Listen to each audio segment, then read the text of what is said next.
What is up, everybody? My name is Jeremy, and welcome to the channel. And this is going to be my breakdown and review for Episode 3 of House of the Dragon, Second of His Name. And this was definitely my favorite episode by far so far.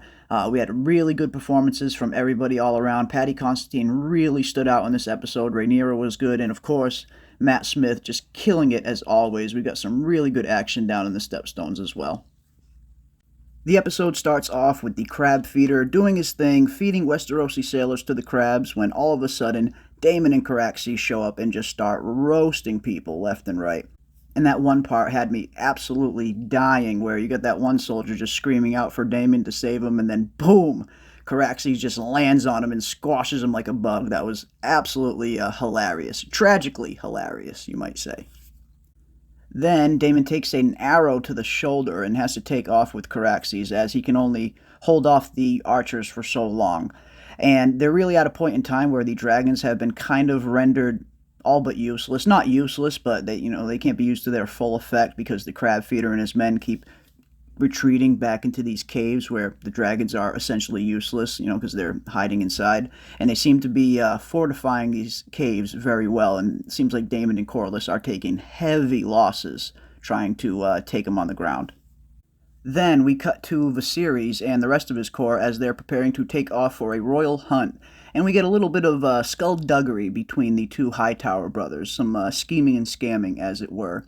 And I love the dynamic between the two. Even though Otto is the hand of the king and one of the most powerful guys on the small council and in the realm, he's still, at the end of the day, Obert Hightower's younger brother and a second son. So it's nice to see that kind of dynamic between the two brothers, that even though you're the hand of the king, don't forget, you're still my younger brother. And there was just a little bit of that dynamic going on there between the two. Then we get our first look at House Lannister on the show as we meet Tywin Lannister, one of the twin brothers, as he's trying to convince Viserys about how dire the situation in the Stepstones has become, and he really wants the crown to intervene. And Viserys really kind of shows his incompetence as a king here in this scene in particular, for me anyway, where here he has one of his most important bannermen right here, House Lannister, giving a genuine plea for help over the situation in the Stepstones, and all Viserys can think about is, where's Rhaenyra? Where's Rhaenyra? Just kind of totally being dismissive of him. And speaking of Rhaenyra, we see her take off the camp with Criston Cole chasing after her, and Rhaenyra is really having a bad time. She feels like everyone's there for Aegon. She's definitely feeling a bit jealous and a bit left out, and I think she's fearful that eventually Viserys is going to, name Aegon as heir and replace her. So that's definitely weighing heavy on Rhaenyra's mind. We also get our first look at the Strong brothers here, the sons of Lionel Strong, who will definitely be playing a bigger part in the story later on as it advances. And it's nice to see them kind of do these character developments early on, where they're showing you these characters early on, that way later on when they become a bigger part of the story, it's not out of place.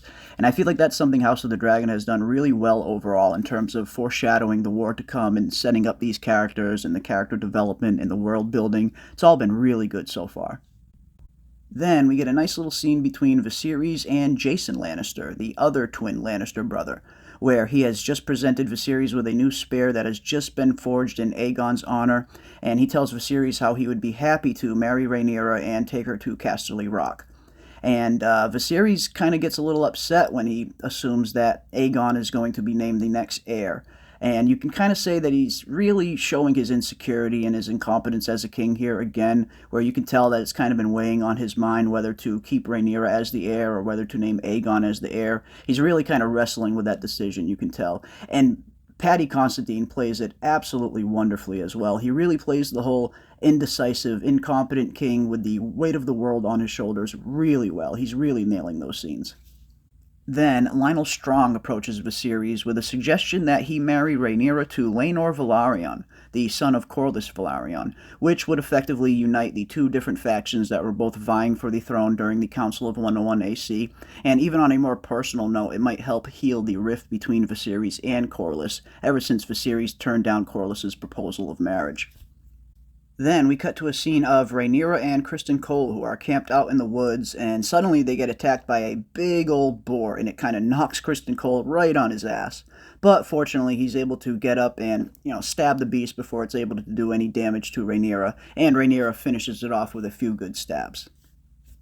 Then we get a really good scene with Viserys and Alicent, and this was really cool to listen to. You hear Viserys talk about how House Targaryen has had a long line of dragon riders, but very few in the line have been dreamers. And we know that House Targaryen does have a history of having people that have these prophetic dreams. We know Dany's the dreamer, dreamed of the doom of Valyria, which is how the Targaryens escaped the doom and managed to leave before the doom came.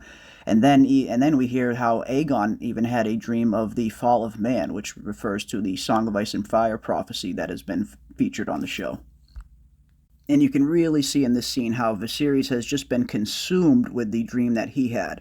He talks to Alicent about having a dream when he was younger of having a son, putting him on the Iron Throne, which is the kind of dream we hear in a lot of the promos for the show before the show aired.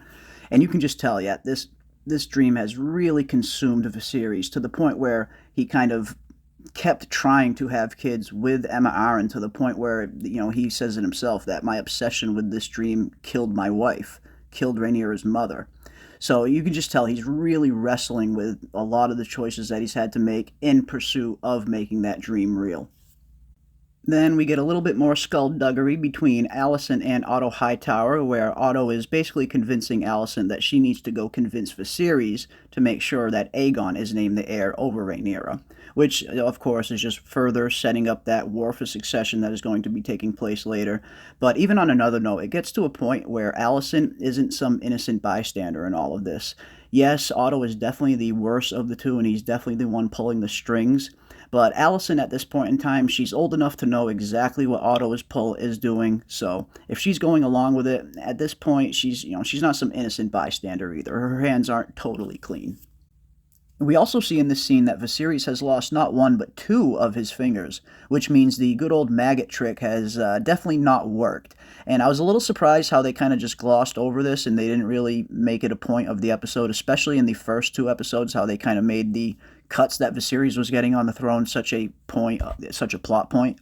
So it was a little weird how they kind of just glossed over that and they didn't really mention it at all, but definitely see that he is definitely missing two fingers now.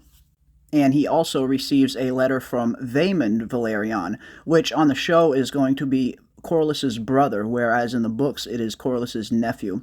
Small change, not really a big deal, doesn't really make much of a difference, but Daemon is basically asking the crown for help, that the war for the Stepstones is not going well, and they desperately need some reinforcements, which Alicent, of all people, actually convinces Viserys to do.